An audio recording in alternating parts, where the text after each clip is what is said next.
Yo, the New York rap scene just caught a massive stray, and it's coming straight from Brooklyn. Papoose just dropped a 3-minute bomb titled Agent Provocateur, and he didn't just throw a few jabs, he went for the jugular of one of the biggest giants in the game, 50 Cent. We're talking about allegations that go way beyond just, you can't rap.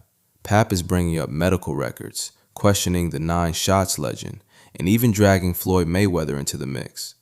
This isn't some quick social media freestyle. This is a calculated, hookless, 3-minute clinical strike. But why now? Why is a feud from 2005 suddenly the hottest topic in 2026?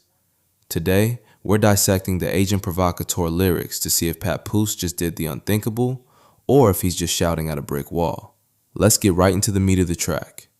The very first thing Papoose does is attack the foundation of 50 Cent's entire brand, the shooting.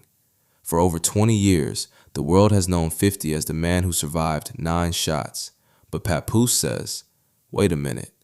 In the lyrics, he claims it was actually only 5. Claim to fame was I got shot 9 times, but the truth is he only got shot 5 times. Some of the things that the chat wants to know is, how many times did he get shot? Some say 5, 9, 10, 11, who knows? Do you know how, they asked you what it was, how many times he got shot? Absolutely, I know, because I was there.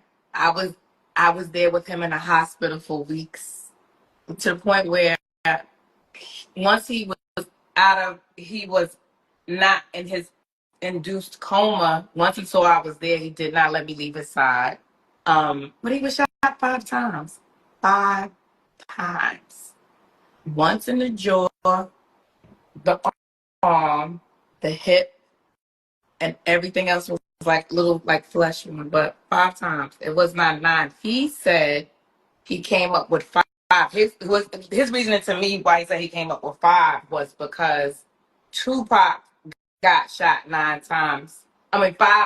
He said Tupac got shot 5 times, so he wanted to sensationalize it because he didn't want to be compared to Tupac. He wanted to make it bigger than what Tupac was. He frames it like 50 was trying to one-up Tupac's 1994 shooting just for the street cred. Think about that. If you take away the invincible aura of surviving 9 rounds, does the 50 Cent mythos stay the same? Pap is calling the whole career a performance, even calling the Get Rich or Die Trying movie a total fabrication. He's trying to dismantle the tough guy image by bringing up old incidents like the stabbing at Murder Inc. and a chain snatching in Angola. He's essentially saying, I see through the movie magic. A nigga disrespect Papoose, I knocked him out. A nigga disrespect 50, he put a docu out. We not the same. Then, things get really personal and honestly, a bit dark. Papoose starts rapping about 50's health, throwing out allegations about diabetes and other viruses. He's using these health struggles to paint a picture of a man in decline. It's a classic battle rap tactic. Take the superhero and show the world he's human and aging. But he doesn't stop at health. He goes after 50's loyalty. He brings up the G-Unit fallout, claiming the guys from Queens don't even respect him.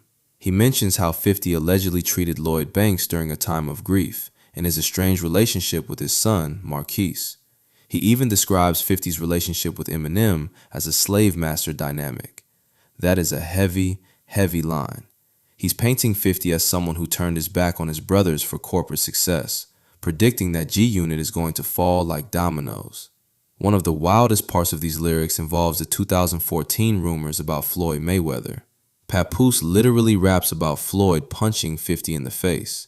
By bringing a world-class fighter into the lyrics, he's trying to show that when 50 runs into someone who can actually fight, he gets put in his place. It's all part of this narrative that 50 is a bully who only picks on people he thinks he can beat. The title, Agent Provocateur, itself is a genius play. An agent provocateur is someone who joins a group to incite them to commit illegal acts or provoke a conflict. Pap is saying 50 doesn't actually have beef. He just provokes people for attention and clicks. To understand these lyrics, you have to go back to 2005. This all started over comments 50 made about Papoose's wife, Remy Ma. It simmered for years, but 50 reignited it recently by trolling Pap on Instagram with memes. 50's stance has always been, you need a hit before I even look at you. He's basically dismissing Papoose as someone not on his level. But Papoose is a purist. He doesn't care about the Billboard charts. He cares about the bars. This track is his way of saying, you can have the money, but I have the truth. The internet is totally split on this. On one hand, you have the lyric lovers who are calling Papoose a genius.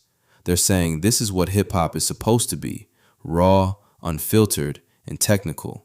On the other hand, you have 50 Cent fans saying, who cares? 50 is a billionaire. Papoose is irrelevant. There's this huge debate right now. Does a diss track even count if the other person doesn't respond? 50 has a history of just ignoring people until they go away.